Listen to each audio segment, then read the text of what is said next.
Resort के राज 6 दिन की मिस्ट्री और मर्डर के सबूत। अंकिता भंडारी केस में अनसुलझे हैं कई सवाल। वो 18 सितंबर की रात थी जब चीला बैराज से 19 साल की अंकिता भंडारी को पानी में फेंका गया था और चीला बैराज के पानी में अंकिता, या यूं कहें कि उसकी लाश पूरे 6 दिनों तक तैरती फंसती रही और फिर छठे दिन करीब 8 किलोमीटर दूर चीला पावर हाउस के करीब अंकिता की लाश बरामद होती है। आपको बता दें कि उत्तराखंड के एक ताकतवर बीजेपी नेता और पूर्व राज्य मंत्री का बेटा ऋषिकेश के जंगलों के अंदर 4 साल पहले एक रिजॉर्ट खोलता है और इस रिजॉर्ट को चलाने के लिए वो यहाँ दुनिया के सबसे पुराने धंधे को शुरू करना चाहता है, धंधा जिस्म फरोशी का। और इसी बीच महीने भर पहले उसी रिजॉर्ट में उत्तराखंड की ही 19 साल की एक लड़की अंकिता भंडारी नौकरी करने आती है, मगर रिजॉर्ट का मालिक उससे कुछ और ही करवाना चाहता था और बस यहीं से अंकिता के अंत की कहानी शुरू होती है। बता दें कि ऋषिकेश के करीब मौजूद है चीला बैराज, जिसे आमतौर पर बांध कहते हैं। जरूरत के हिसाब से इस बैराज या बांध से पानी छोड़ा और रोका जाता है और वो 18 सितंबर की रात थी जब ठीक इसी जगह से 19 साल की अंकिता भंडारी को पानी में फेंका गया था और बैराज के पानी में अंकिता, या यूं कहें कि उसकी लाश पूरे 6 दिनों तक तैरती फंसती रही और फिर आखिरकार छठे दिन इस बैराज से करीब 8 किलोमीटर दूर चीला पावर हाउस के करीब अंकिता की लाश बरामद हो जाती है। और अब सवाल ये है कि 6 दिनों में अंकिता की लाश सिर्फ 8 किलोमीटर दूर तक ही क्यों पहुंची? तो जवाब ये है कि अगर बैराज के पानी को कम ना किया जाता तो शायद अंकिता की लाश कभी मिलती ही नहीं और यही कातिल चाहते थे। मगर शुक्र है कि न सिर्फ अंकिता की लाश मिली बल्कि इसके साथ ये भी खुलासा हो गया कि अंकिता को मारा गया है। मारा गया क्योंकि वो एक ऐसा सच उजागर करने जा रही थी जो कातिलों को कतई बर्दाश्त नहीं था।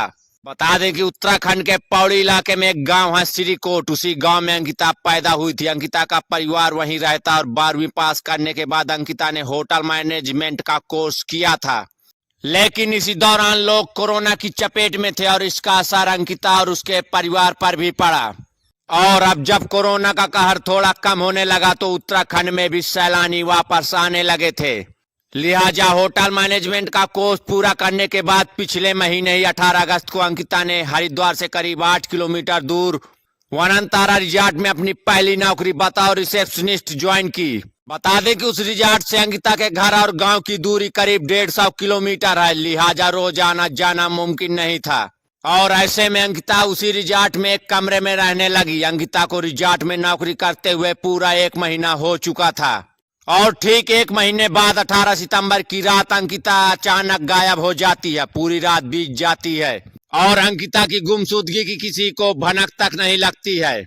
लेकिन अगले दिन 19 सितंबर की सुबह रिजॉर्ट का मालिक पुलकित पुलिस स्टेशन जाता और अंकिता की गुमशुदगी की रिपोर्ट दर्ज कराता है और इसके बाद वो अंकिता के घर वालों को भी उसकी गुमशुदगी की जानकारी देता है और अंकिता का मोबाइल भी बंद था। खबर सुनते ही अंकिता का परिवार बदहवास ऋषिकेश की तरफ भागता है और अंकिता के माँ बाप 3-4 घंटे तक पुलिस स्टेशन में भटकते रहते हैं पर उनकी रिपोर्ट नहीं लिखी जाती है, जबकि वो बकायदा पुलकित का नाम ले रहे थे। हालांकि इस दौरान पुलकित के पिता पूर्व मंत्री विनोद आर्य की उसी थाने में बकायदा अवभगत हो रही थी।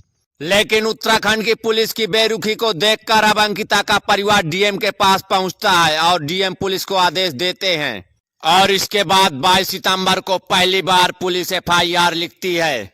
लेकिन इधर कहानी में नया ट्विस्ट तब आता जब अचानक जम्मू में रहने वाला अंकिता का दोस्त अंकिता के पिता को अंकिता से हुई आखिरी बातचीत का कुछ ऑडियो और चैट भेजता है और ये अंकिता का अपने दोस्त को किया आखिरी कॉल और चैट था और वो ऑडियो कॉल और चैट चीख चीख कर बता रहे थे कि अंकिता की गुमशुदगी के पीछे कौन और क्यों है। लेकिन अब तक ये बातें सोशल मीडिया पर भी आ चुकी थी, जिसकी वजह से पुलिस प्रशासन की किरकिरी होने लगी और उत्तराखंड के पूर्व राज्य मंत्री विनोद आर्य और उनके साहबजादे पर अब दबाव बढ़ने लगा था।